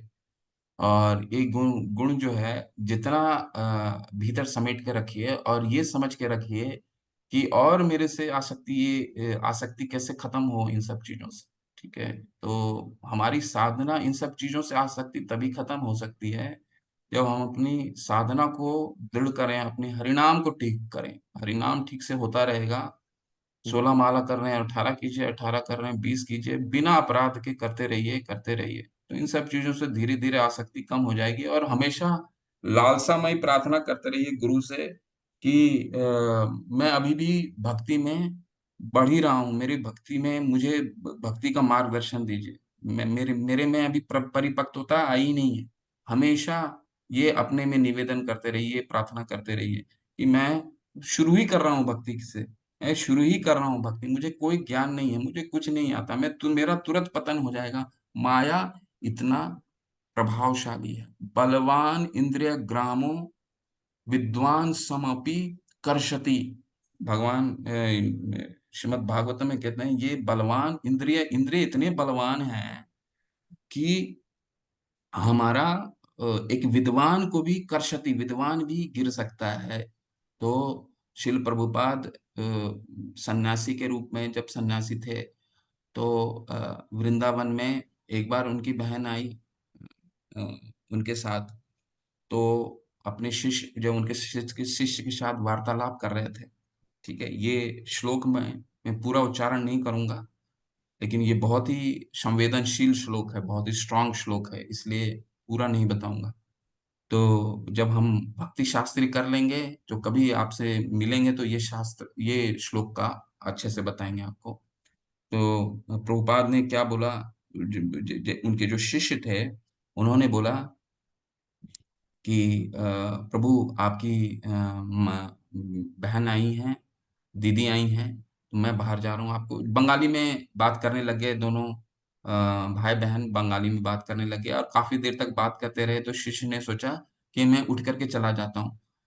तो जैसे ही उठ करके जाने लगे, प्रभुपाद ने बोला, कहाँ जा रहे हो, तुम बैठो यहीं पे। तो वो बैठ गए। उनको तो कुछ बंगाली, क्योंकि वो अमेरिकन थे, उनको कुछ समझ में तो आया नहीं। तो जब वार्तालाप खत्म हो गया, दीदी चली गई, तो वो शिष्य ने पूछा प्रभुपाद जी से कि प्रभु, आपने मुझे यहाँ पे क्यों रोका, आप अच्छे से बात कर सकते थे। तो प्रभुपाद ने बोला कि मैं एक सन्यासी हूँ, और सन्यासी को माता, बहन और बेटी भी हो, तीन हो, ये शास्त्र में है, ये तीन भी हो, तो भी अकेले उनके साथ नहीं बैठना चाहिए। क्यों? बलवान इंद्रे ग्रामो विद्वान समपि कर्षति। इंद्रियां इतने बलवान होते हैं कि हमारा पतन, एक विद्वान का भी पतन करा सकते हैं। तो हमारे आचार्य अपने आचरण से हमें सिखाते हैं कि कभी भी हमें अपने भक्ति में सेटिस्फाइड नहीं होना चाहिए at any given point of a time. ठीक है प्रभु, तो बिल्कुल हरे ठीक कहा कृष्ण। प्रभु जी, पर बिल्कुल ठीक कहा प्रभु जी आपने। पर एक बात बताइए प्रभु जी, कोई भी बात है शेयर करनी है तो अपने गुरु से तो कर सकते हैं ना। आप तो हमारे गुरु के बराबर हैं। तो गुरु जो होता है वो भगवान का प्रतिनिधि है। तो मतलब कहने का मतलब भगवान का प्रतिनिधि क्या, भगवान के बराबर ही है। वो सिर्फ एक शुद्ध भक्ति समझ सकता है कि गुरु होता क्या है, क्योंकि भगवान ने खुद ही कहा है कि जो गुरु होता है, शुद्ध भक्त गुरु होता है, वो भगवान का प्रतिनिधित्व था और भगवान के समान ही शिष्य को समझना चाहिए। तो इसलिए हमने तो आपसे एक भगवान की तरह आपको बताया है प्रभु जी, और कुछ नहीं, और किसी को हरे नहीं बताते कृष्ण। कुछ तो। श्रील प्रभुपाद की जय। श्री प्रभुपाद। हरे कृष्ण प्रभु जी, धन्यवाद, प्रणाम। पुनीता शर्मा माता जी, हरे कृष्ण माता। हरे कृष्णा प्रभु जी। हरे कृष्ण। प्रभु जी, हम लोगों ने ये बीच में कोर्स ज्वाइन किया है, ये भक्ति रसामृत तो हमारा छूट ही गया पूरा। और ये बस ये मॉर्निंग में भी 2 या 3 क्लासेस हुई है मेरी, क्योंकि मदर हूँ तो अपने बच्चे को स्कूल भेजना पड़ता है। जी। और रिकॉर्डिंग में सुनती तो हूँ, मगर रिकॉर्डिंग में वो फीलिंग नहीं हो पाती जो रेगुलर ऐसे होती है। तो इसलिए पूछी थी कि हम लोग फिर आप पूरा करवाएंगे कोर्स हमारा, या हमें दोबारा क्लासेस करनी पड़ेगी, ये बता दीजिए। पूरा पूरा करवाएंगे माता, बिल्कुल, कहीं बीच रास्ते में कहीं नहीं छोड़ेंगे, पूरा करवाएंगे। ये 2 ग्रंथ ईशोपनिषद के बाद आप जहां से ज्वाइन किए हैं, ज्वाइन करके इसके बाद अगला ग्रंथ होगा। अगला ग्रंथ के बाद फिर भक्ति रसामृत सिंधु होगा, फिर ईशोपनिषद होगा। ये साइकिल में चलता रहेगा। ये क्लास, ये कक्षा है, मैं लूं या कोई और ले, बट ये जो समय है, ये मंदिर जिसको भी नियुक्त करता है, ये कक्षा चलती रहेगी। ठीक है, तो आप जुड़े रहिए, इस टाइम पे जुड़े रहिए। अगला अगला जो भी शास्त्र होगा, इसके बाद फिर हम भक्ति रसामृत सिंधु में दोबारा चले जाएंगे। ये हरे पढ़ते कृष्ण, हैं। दंडवत प्रणाम। हरे कृष्ण। वंदना माता, हरे कृष्ण माता। हरे कृष्णा प्रभु जी। हरे कृष्ण। प्रभु जी, मुझे ये पूछना था, जैसे कि सृष्टि सारी जैसे भगवान ने ही रची है, सब कुछ भगवान का ही है। तो हम लोग जैसे किसी ट्रिप पे जाते हैं, जो स्पिरिचुअल ट्रिप्स हम लोग के होते हैं इस्कॉन के, तो उसमें सिर्फ हम लोग को एक पर्टिकुलर स्थानों पे ले जाया जाता है। हम्म, तो मतलब अगर हमारी इच्छा है कि हम जब यहाँ तक इतनी दूर तक आए हैं तो हम ये भी कवर कर लें, इसको भी देख हम्म, लें, है हम्म। वो मतलब भगवान की बनाई हुई सारी सृष्टि है, तो उसमें बुराई क्या है? कोई बुराई नहीं माता, बिल्कुल आप जा सकते हैं। तो इसमें कहाँ नहीं, लेकिन अगर ग्रुप में होते हैं तो मेंटर्स हमारे अलाउड नहीं करते हैं, तो क्या हमें उनका मतलब ये अपराध लगेगा अगर हम उनके वो बताए बगैर हम चले जाएं? बस जैसे कई बार नहीं मन नहीं, करता है ना, उनको चलो हमें बोल के जाइए, उनको बोल के नहीं। जाइए। एक्चुअली एक्चुअली क्या होता है माता, कि हम धाम को भी समझने के लिए गुरु की आवश्यकता होती है, क्योंकि हम अगर अपने आंखों से चले जाएंगे अपने देखने के लिए, तो हमारे लिए वो सामान्य जगह लगेगा। लेकिन वही जगह अगर गुरु के माध्यम से समझने का प्रयास करेंगे, तो उसका जो महात्माएं है वो उजागर होकर के आता है। धाम को भी गुरु की दृष्टि से ही समझने का प्रयास कीजिए, नहीं तो हम अपने दृष्टि से धाम को भी नहीं समझ सकते। धाम हमें लगेगा सामान्य रोड है, मंदिर बना हुआ है, पेड़ है, पत्थर है, परंतु उसका क्या महात्म्य है, गुरु के माध्यम से ही समझने से हमें। और एक बार जरूर गुरु के माध्यम से जाइए, और जब वो समझ जाएंगे उस धाम को, उस जगह को, तब आप अकेले जाकर के वहां पे चैंटिंग कर सकते हैं, क्योंकि आपको समझ में आ जाता है ना, फिर उसका महात्मा ही आपके हृदय में उजागर होता है। ये जरूरी है। लेकिन जा सकते हैं माता, ऐसा कोई इसमें प्रतिबंध नहीं, अपनी जी स्वेच्छा से प्रभु भी। जी। हाँ प्रभु जी। है तो मतलब जैसे हम लोग अभी जैसे नासिक की यात्रा हमारी है, तो हम्म, उसमें जैसे अंजनेय पर्वत है, तो वहां पे हम लोग को नहीं ले जाया जा रहा है। अच्छा। तो मतलब मेरा मन था कि जब वहां तक जा रहे हैं तो क्या मैं मतलब ये अपराधी होगा ना अगर हम उनको उन नहीं नहीं, बताए आप बगैर एक चले काम गए कर तो। सकते हैं, आप एक काम कर सकते हैं माता, कि जितने दिन की आपकी टूर होती है, वो प्रभु के साथ रहें। और फिर प्रभु को बोलिए कि प्रभु, मैं एक दिन और अगला दिन मैं रुकना चाहती हूँ, और ये धाम देखना चाहती हूँ। तो आप थोड़ा सा उस धाम के बारे में मुझे, इसके महात्म्य के बारे में बता दीजिए, तो प्रभु आपको निश्चित रूप से बताएंगे। और फिर आप अकेले जाकर के उसका दर्शन करके आइए अगले दिन। मतलब पहले जितना दिन टूर रहता है, ग्रुप के साथ टूर कीजिए, और जब उसके बाद का जो चीजें देखनी है आपको, वो एक दिन, क्योंकि ज्यादातर भक्त लोग ऐसा करते हैं कि अपना थोड़ा एक्सटेंड कर देते हैं, यात्रा एक्सटेंड कर देते हैं, एक दिन 2 दिन। तो उस तरह से फिर आप देख सकते हैं। ठीक है माता, इस तरह से कर जी सकते प्रभु जी। हैं, बात जी नहीं प्रभु जी, होगी। थैंक यू प्रभु जी। हाँ जी प्रभु जी, एक इसमें जो 17th वाला आप बात आई है ना, जिसमें मनुष्य को शांत वातावरण हम्म में किसी हम्म ऐसे निर्जन स्थान में रहने की रुचि हम्म उत्पन्न करनी चाहिए वाला। हम्म जैसे हम्म तो उसमें हम लोग ने पढ़ा है कि मतलब कि हम लोग को जो बहुत बड़े बड़े जो आचार्य थे वो भी मतलब उनका भी पतन हो गया अगर वो निर्जन स्थान में जाके तपस्या करी हम्म। तो इसमें ये चीज 17 में क्यों आया है ये, कि हाँ, जब हम लोग 17 ने में, पढ़ा है हाँ कि हाँ, वो नहीं बिल्कुल बिल्कुल, नहीं करना ठीक ठीक चाहिए। ठीक ठीक ठीक। 17 और दो, अगर आप तात्पर्य को ठीक से पढ़ेंगे, 13वें अध्याय को, तात्पर्य को अगर ठीक से आप पढ़ेंगे, तो प्रभुपाद जी ने 2 बिंदु को बिल्कुल निष्कासित किया है। उसमें से 17वां पॉइंट है, और एक और पॉइंट है, अध्यात्म, वो मुझे स्मरण नहीं है, लेकिन 13वें अध्याय का वो आप पट अच्छे से पढ़ेंगे, तो प्रभुपाद जी ने उनको बोला है कि ये भक्तों के लिए ये नहीं है, ये 2 चीज। ठीक है, जो 17वां है आपने पॉइंट आउट किया, वो यार एक और पॉइंट है इसमें से, वो मुझे स्मरण नहीं आ रहा है। तो उन्होंने 2 को निषेध किया है, क्योंकि अकेले स्थान पर रहने की संस्तुति हमारे इष्ट देव नहीं करते, महाप्रभु चैतन्य ने नहीं किया है। ठीक है, तो आप जो कह रहे हैं वो ठीक है, और ये प्रभुपाद जी भी बताते हैं अपने तात्पर्य में। ठीक है माता। तो वो जैसे भरत महाराज जी का एग्जाम्पल है कि वो भी तो अकेले जाके वहां पे, तभी तो वो हम्म। क्योंकि उनको संग नहीं मिला था इसलिए वो उनका ध्यान भटक गया था, तो वो आसक्त हो गए थे हिरण से। तो वो भी तो भक्ति तो थे वो भी। बिल्कुल माता। लेकिन देखिए, शुरुआत में हमें ऐसा लगता है कि भरत महाराज का पतन हुआ, परंतु भगवान की लीला को समझना हमारे बस का नहीं है। हो सकता है भरत महाराज के माध्यम से भी भगवान के भक्त का पतन कभी नहीं हो सकता है ना। तो भगवान भरत महाराज के माध्यम से हमें कुछ सिखाने का प्रयास करते हैं। ऐसा समझने का प्रयास कीजिए, भरत महाराज कभी उनका पतन हुआ नहीं। भरत महाराज सदैव भक्त थे, लेकिन उनके इस कार्यकलाप से हमें सिखाने के लिए उन्होंने ऐसा किया।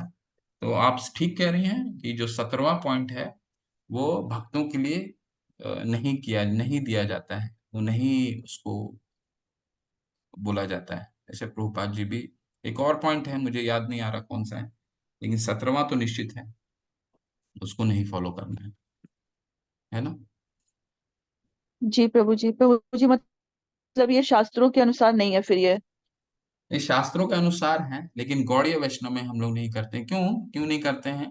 क्योंकि एकांत में सन्यास का संस्तुति हमारे महाप्रभु चैतन्य महाप्रभु ने नहीं किया है। उन्होंने क्या किया है, जारे देखो तारे कहो कृष्ण उपदेश। ठीक है, जिसको देखो उसको कृष्ण का उपदेश दो। ये नहीं कि एकांत में जाकर के स्वयं का भगवान ने भी, कृष्ण ने भी तो बोला है ना कि तुम अकेले में अगर क्या होगा, अकेले में जब तक तुम्हारा शुद्धि नहीं है, संस्तुति भगवान कृष्ण ने भी नहीं किया है। उन्होंने भी क्या कहा, कर्म योग कर्म संन्यासात कर्म योग विशिष्यते। कर्म संन्यास से कर्म योग विशेष है। कर्म करिए भगवान के लिए, कर्म के लिए, कर्म संन्यास से वो ज्यादा बेहतर है। ऐसा भगवान ने 5वें अध्याय का दूसरे श्लोक में तो उत्तर में बताया है। तो हमें तो कर्म योग पे ध्यान देना है, कर्म योग पे भी नहीं ध्यान देना, हमें तो भक्ति योग पे ध्यान देना है। कर्म स्वतः ही होने लगेगा। ठीक है माता? जी जी जी प्रभु जी, मतलब इसको हम लोग इग्नोर कर दें 17 को। बिल्कुल बिल्कुल, 17 हमारे लिए नहीं। जी प्रभु जी, थैंक यू प्रभु जी। हरे कृष्णा। हरे कृष्ण। ब्रिजेंद्र सिंह रावत प्रभु, हरे कृष्ण। हरे कृष्ण प्रभु जी, दंडवत प्रणाम प्रभु जी। आपका आज के लेक्चर के लिए बहुत बहुत धन्यवाद प्रभु जी। प्रभु जी, एक चीज पूछना चाहता हूँ। आज अभी लेक्चर में आपने बताया था कि जैसे एक गुरु जी थे और उन्होंने जब प्रसाद ग्रहण किया तो उनका मन संदूषित हुआ। जब वो उसके बाद उनके भक्तों ने जब जाके पता किया तो वो प्रसाद एक स्पॉन्सर किया था किसी माता जी ने, जो कि पहले मतलब वैश्या का काम करती थी। तो प्रभु जी, उसी विषय में, उसी संदर्भ में था कि ये इसी परिप्रेक्ष्य में मैं पूछना चाहता हूँ कि जैसे मंदिर में हम जाके प्रसाद ग्रहण करते हैं तो क्या मतलब उसको किस तरह से, मतलब क्या ये पता करना चाहिए कि हाँ ये प्रसाद का, तो कैसे पता, ये तो कुछ नहीं हो, वहां पर हम जाके भगवान के प्रसाद के रूप में से ग्रहण करते हैं और वहां पर विभिन्न प्रकार के भक्त आके डोनेशन करते हैं, तभी वो प्रसाद बनता भी है। तो ये इसको किस परिप्रेक्ष्य में लिए लेना बिल्कुल चाहिए? ठीक, बहुत उचित प्रश्न है। देखिए, मंदिर में इस्कॉन की जितनी भी मंदिर हैं उसमें स्पॉन्सरशिप जो ली जाती है प्रसाद के लिए खासकर, वो सामान्य लोग से, जब तक मंदिर वाले उन भक्त को जानते नहीं हैं तब तक प्रसादम जो भगवान में अर्पित होता है उसके लिए स्पॉन्सरशिप नहीं लेते हैं। ठीक है, तो वो बहुत ध्यान रखा जाता है कि स्पॉन्सरशिप का अलग अलग जगह इस्तेमाल किया जाता है, पैसों का, धन का। लेकिन जो जिस धन से प्रसाद बनता है, वो कहाँ से आ रहा है वो धन, तो वो मंदिर वो खास उसका ध्यान रखता है। और बिना उसके मेंबर के, बिना उसके उसको जाने बिना वो लोग उनका उनसे प्रसाद का इस्तेमाल, उनसे पैसे का इस्तेमाल नहीं करते हैं। और ये हमारा भी कॉन्शियसनेस होना चाहिए कि जब हम स्पॉन्सरशिप करते हैं, खासकर भगवान के वेदी में चाहिए, तो हमें कहाँ स्पॉन्सरशिप करना है, ये हमारा भी बहुत कर्तव्य बनता है कि हम उचित ढंग से, क्योंकि हम भक्ति में आए क्यों हैं प्रभु, अपना हृदय, जब हम शुद्धता के लिए आए, जब तक हम वो स्वतः ही हम सच्चाई में नहीं कार्य करेंगे तो ये बहुत ही, फिर हमारा शुद्धता कैसे जाएगा। ठीक है, तो मंदिर को जो भी, एक तो मंदिर अपनी तरफ से कोशिश करता है कि वो भक्त को जाने बिना उसका धन का इस्तेमाल ना करे, नंबर 1। नंबर 2, हमारी भी अपनी एक कर्तव्य बनता है, ठीक है, कि हम धन को कहाँ लगाएं, किसको दें, और उचित ढंग से हम इसका भी इस्तेमाल करें। ठीक है, तो मंदिर ध्यान रखता है प्रभु, ये निश्चित है, ये जानता हूँ। मैं एक मंदिर से बहुत ही क्लोजली जुड़ा हूँ, और मैं 2 मंदिर से हूँ, मैंगलोर से भी हूँ और कलकत्ता के मंदिर से भी बहुत ही क्लोजली मैं जानता हूँ। तो मुझे मालूम है कि स्पॉन्सरशिप से कैसे प्रसाद बनता है। ठीक है प्रभु। विष्णु मिश्रा प्रभु, हरे कृष्ण। हरे कृष्ण प्रभु जी। मैं इस कोर्स की ड्यूरेशन जानना चाह रहा था कि हम ये जो कोर्स है, जैसे अभी मतलब श्रीमद् भागवतम के तो 18 भगवत गीता के तो 18 अध्याय थे, तो वो 18 दिन में हो गए थे। तो अभी क्या ड्यूरेशन है इस कोर्स का? ड्यूरेशन प्रभु, मुझे तो बहुत कम ड्यूरेशन दिया गया था, मैं ड्यूरेशन क्रॉस कर गया हूँ वैसे। वैसे ये ड्यूरेशन 90 दिन का रहता है या 3 महीने का रहता है, शायद 3 या 4 महीने का रहता है। इसका कोई फिक्स नहीं है, पर मुझे कहा गया था मंदिर की तरफ से कि 3 या 4 महीने पे इसको संपन्न कीजिए, परंतु मेरे से संपन्न नहीं हो पाता, मुझसे खत्म नहीं हो पाता। मेरा अपना एक दोष है, क्योंकि मुझे थोड़ा सा डिटेल में बताने में इच्छा है, क्योंकि अगर मैं बताना चाहूँ तो पीपीटी से बता सकता हूँ, लेकिन वो फिर ज्ञान अधूरा रह जाएगा समझ में। ठीक है, तो ये 3 महीना या 4 महीना खींचता है ड्यूरेशन इसका। ठीक है प्रभु।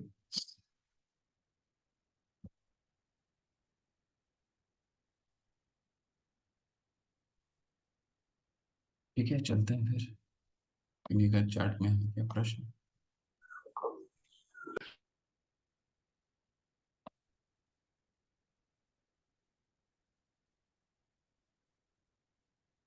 ठीक है। वाञ्छाकल्पतरुभ्यश्च कृपा सिन्धुभैव च पतिता नाम पावने भव वैष्णवे भयो नमो नमः। अनंत कोटि वैष्णव वृंद की जय, श्री प्रभुपाद की जय, नमाचार्य विदास ठाकुर। हरे कृष्ण।